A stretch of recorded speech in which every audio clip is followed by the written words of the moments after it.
बात बच्चों, हिंदी व्याकरण बाय दिलबाग शास्त्री जी के चैनल पर आपका पुनः स्वागत है।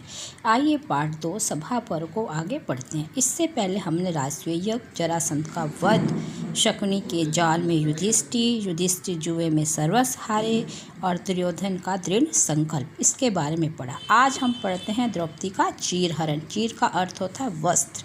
विजय के मद में चूर, मद मीन्स घमंड, अभिमान में चूर। दुर्योधन ने विदुर की ओर व्यंग भरी कुटिल नजरों से दृष्टि से देखकर अपने भाई विकर्ण से कहा, जाकर द्रौपदी को ले आओ। ये उस घटना का वर्णन है जब पांडव अपना सर्वस्व हार चुके थे।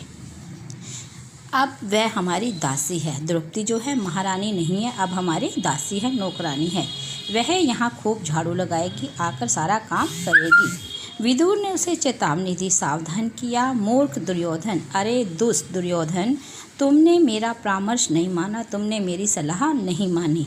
अब तुम स्वयं ही अपने वंश के विनाश के बीज बो रहे हो, अपने वंश को विध्वंस कर रहे हो, विनाश की ओर लेकर जा रहे हो। दुर्योधन ने विदुर की बातों को अनसुना कर दिया, ध्यान नहीं दिया। विकर्ण ने द्रौपदी को सभा भवन में खेले गए जुए और उसके परिणाम के विषय में सब कुछ बताया। ये सब बातें सुनकर द्रौपदी आश्चर्य से स्तब्ध हो गई, हैरान हो गई, मूक हो गई। उसने विकर्ण से कहा कि सभा में जाकर पहले यह पूछकर आओ कि जब महाराज अपने आप को हार चुके हैं तो उन्हें मुझे दांव पर लगाने का क्या अधिकार है। विकर्ण ने आकर द्रौपदी के प्रश्नों को सभा भवन में सुनाया, लेकिन कोई उसका उत्तर नहीं दे सका। तब दुर्योधन ने क्रोधित होकर गुस्से में आकर दुशासन को भेजा। दुशासन तो दुर्योधन की तरह ही दुष्ट स्वभाव वाला था, हठी था, जिद्दी था। द्रौपदी ने उसके सामने हाथ जोड़े, प्रार्थना की, लेकिन उस दुष्ट पर द्रौपदी की बातों का कोई भी प्रभाव नहीं पड़ा। द्रौपदी अपनी लज्जा, लाज, शर्म बचाने के लिए गंधारी के कमरे की ओर, कक्ष की ओर दौड़ी जा रही थी, लेकिन दुशासन ने उसे बीच में ही पकड़ लिया। उसके बाल पकड़कर खींचकर उसे सभा भवन में ले आया। द्रौपदी की यह हालत देख तो कर्ण बहुत ही खुश था। द्रौपदी के वस्त्र अस्त व्यस्त थे, इधर उधर बिखर गए थे। उसकी दुर्दशा, बुरी हालत देखकर भीष्म, विदुर, द्रोणाचार्य, कृपाचार्य और अन्य सभाजन, सभा में उपस्थित राजा थे, अवाक रह गए, चुपचाप देखते रह गए। पांडव तो पहले से ही सिर झुकाकर बैठे थे, क्योंकि वे उनके गुलाम हो चुके थे, दास बन चुके थे। द्रौपदी विलाप करते हुए बोली, जोर जोर से रोते हुए बोली, भरत के वंशजों को धिक्कार है, लानत है। धर्म और मर्यादा का हनन हानि होते देख सभी क्षत्रिय असहाय से बैठे हैं। क्षत्रियों का क्या कर्तव्य होता है कि असहाय अबला की मदद करना, लेकिन यहाँ तो सभी पुरुष जो हैं असहाय होकर बैठे हैं। इतना कहकर उसने भीष्म से अपने प्रश्न के उत्तर देने के लिए कहा, और फिर भीष्म बोले, जो व्यक्ति स्वयं को हार कर पराधीन हो जाता है, गुलाम हो जाता है, वह दूसरों को दांव पर नहीं लगा सकता। इसके साथ ही पति का अपनी पत्नी पर सदैव अधिकार होता है। तुम दुर्योधन के अधीन हुई हो, इस विषय में कुछ नहीं कह सकता। दुर्योधन द्रौपदी को अपमानित करने पर उतरा था। दुर्योधन तो पहले ही द्रौपदी का अपमान करना चाहता था। उसने अमर्यादित बुरा आचरण करते हुए उसने द्रौपदी को अपनी जांघ पर, टांग का मोटा हिस्सा उस पर बैठने के लिए कहा, तो भीम क्रोधित होकर गरज पड़ा। भीम को गुस्सा आ गया, तेज गर्जना में बोला, दुर्योधन, मैं एक दिन अपनी गदा से इस जांघ को चूर चूर कर दूंगा, तोड़ दूंगा। इस पर दुर्योधन और भड़का और क्रोधित हो गया। उसने दुशासन से कहा कि द्रौपदी हमारी है, हमारी दासी है, हम इसके साथ चाहे जैसा आचरण करें, हम इसके साथ कैसा भी बर्ताव कर सकते हैं, ये हमारी इच्छा है। अब तुम इसके वस्त्र उतार दो, इसे नग्न अवस्था में ले आओ। दुशासन उसकी ओर बढ़ा, उसकी तरफ बढ़ा। असहाय द्रौपदी ने सबकी तरफ अश्रुपूर्ण आंखों में आंसू भरकर देखा। कोई भी उसकी मदद करने के लिए नहीं उठा। तो उसने श्री कृष्ण का स्मरण किया, श्री कृष्ण को याद किया, और रुधे कंठ से, उसके गले से आवाज़ नहीं आ रही थी, फिर भी रोती हुई प्रार्थना करने लगी, हे कृष्ण, अब तुम ही मेरे एकमात्र सहायक हो, तुम ही मेरी सहायता कर सकते हो। दुशासन द्रौपदी की साड़ी खींचने लगा, उतारने लगा। साड़ी बढ़ने लगी। श्री कृष्ण ने उस पर कृपा करी और उसकी साड़ी जो है लगातार बढ़ती चली गई। सभा भवन में साड़ी का अंबार ढेर लग गया। साड़ी खींचते खींचते दुशासन थक कर चूर हो गया और वह अपने स्थान पर जाकर बैठ गया।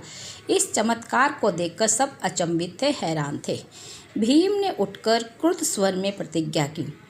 भीम को बहुत तेज गुस्सा आ रहा था। फिर उसने कठिन प्रतिज्ञा की, कहा कि मैं आप सबके सामने प्रतिज्ञा करता हूँ, प्रण करता हूँ कि दुशासन के इन हाथों को उखाड़ फेंकूंगा। जिसने द्रौपदी को हाथ लगाया है, इनके हाथों को मैं उखाड़ दूंगा। इसकी छाती चीरकर इसके रक्त से अपनी प्यास बुझाऊंगा। यदि मैं ऐसा न कर पाया, पितृलोक मृत्यु को प्राप्त नहीं होऊंगा। भीम की प्रतिज्ञा सुनकर द्रौपदी ने भी प्रतिज्ञा की, इस दुशासन ने मेरे केश पकड़े हैं, मैं इन केशों को बांधूंगी नहीं जब तक मैं दुशासन की छाती से रक्त लेकर इनको धो ना लूं। भीम और द्रौपदी की कठिन प्रतिज्ञा सुनकर धृतराज जो थे कांप गए, डर गए। उन्होंने द्रौपदी से क्षमा मांगी और कहा कि बेटी तुम मुझसे कोई वरदान ले लो। तो द्रौपदी ने अपने 5 पतियों को स्वतंत्र करने का वरदान मांगा कि मेरे 5 पतियों को छोड़ दो। धृतराष्ट्र ने तत्काल उसी समय पांडवों को मुक्त कर दिया, आज़ाद कर दिया। पांडवों के इस अपमान के दूरगामी परिणामों से चिंतित धृतराष्ट्र ने युधिष्ठिर से कहा, पुत्र तुमने जुए में जो कुछ हारा है वो तुम्हें लौटाते हैं, सब तुम्हारा हो गया। मेरे पुत्र दुर्योधन को क्षमा कर दो और तुम सब इंद्रप्रस्थ लौट जाओ और प्रसन्नतापूर्वक रहो। हे पुत्र, इस संसार में जिसने धैर्य को पिता, क्षमा को माता और शांति को पत्नी माना है, वह सदा सुखी रहता है, तुम सदा सुखी रहोगे। यह कहकर उन्होंने पांडवों को इंद्रप्रस्थ जाने के लिए कह दिया। जुए में हारे पांडवों को वनवास। धृतराष्ट्र के निर्णय की सूचना, धृतराष्ट्र ने जो फैसला किया था कि हम इन्हें सब पांडवों को अपना सारा राज्य वापस लौटा देते हैं, और यह सूचना पाकर दुर्योधन, कर्ण और शकुनी चिंतित हो गए और धृतराष्ट्र के पास पहुँचे। उन्होंने धृतराष्ट्र के कान भरते हुए कहा, यहाँ पांडवों और द्रौपदी का जिस प्रकार अपमान हुआ वे हमसे बदला अवश्य लेंगे, क्योंकि पांडव क्या है, ताकतवर हैं और वे हमसे इसका बदला अवश्य लेंगे। जिस प्रकार सताया हुआ सांप अवश्य बदला लेता है और उसी प्रकार पांडव भी हमें मार देंगे। इसका एक ही उपाय है, उन्हें लंबे समय के लिए भेज दें। उन्होंने युधिष्ठिर को पुनः जुआ खेलने के लिए आमंत्रित करने का सुझाव दिया। जो हार जाएगा वो राज्य त्याग कर 12 वर्ष के वनवास के लिए चला जाएगा और 1 वर्ष अज्ञातवास जाएगा। अज्ञातवास का अर्थ है जहाँ कोई पहचान ना सके। धृतराष्ट्र को भी यह सब उचित लगा। उससे इस घटना से पांडवों से 13 वर्ष के लिए छुटकारा मिल जाएगा। धृतराष्ट्र की सहमति आज्ञा पाकर दुर्योधन युधिष्ठिर के पास पहुंचा। पांडव अभी मार्ग में थे, आधा रास्ता ही पार किया था। उन्होंने धृतराष्ट्र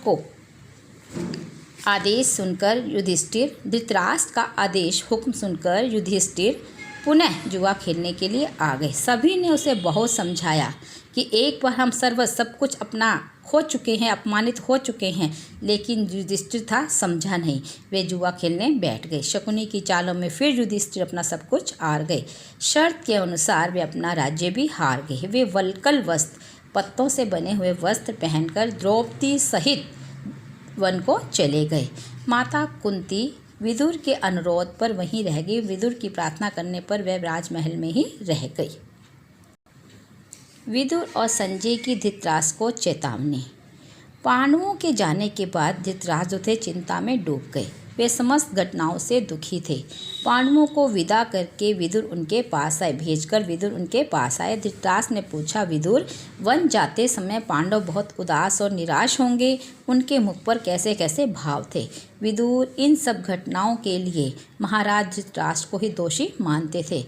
उन्होंने व्यंग भरे स्वर में कहा, महाराज, युधिष्ठिर ने तो अपना मुंह ढका हुआ था, उसका सिर झुका हुआ था। यदि वे अपने नेत्रों से आपका राज्य देख लेते तो सब जलकर भस्म हो जाता, इतना वो क्रोधित था।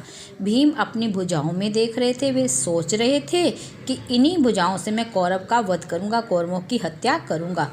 अर्जुन के चरणों से धूल उड़ रही थी। अर्जुन इतने क्रोधित थे कि उनके पैरों से धूल लगातार उड़ती जा रही थी। इन्हीं धूल कणों के समान वे बाण वर्षा करके आपके वंश को नष्ट कर देंगे। द्रौपदी खुले केशों में रोती बिलखती जा रही थी। वे सोच रही थी कि एक दिन युद्ध में पतियों की मृत्यु के बाद कौरव पत्नियां भी इस तरह रोएंगी, विलाप करेंगी। यह सब सुनकर धृतराष्ट्र का हृदय कांप उठा। वो भी डर गया। आने वाले परिणामों से वो भी डर गया। उनके सारथी रथ चलाने वाले संजय ने कहा, महाराज, आपने अपने हित चिंतकों की बात को कभी महत्व नहीं दिया। जो आपका भला चाहते थे उनकी बातों को कभी आपने ध्यान से नहीं सुना, उनकी ओर ध्यान ही नहीं दिया। अब आप दुखी क्यों होते हैं? आपने स्वयं यह विशाल कुंड तैयार किया है। ईर्ष्या का यह कुंड आपने स्वयं तैयार किया है, जिसमें कौरव वंश भस्म हो जाएंगे, कौरव जलकर राख हो जाएंगे, कौरवों का निशान मिट जाएगा। आशा करती हूँ कि यह आपको पाठ अच्छे से समझ आया होगा। धन्यवाद।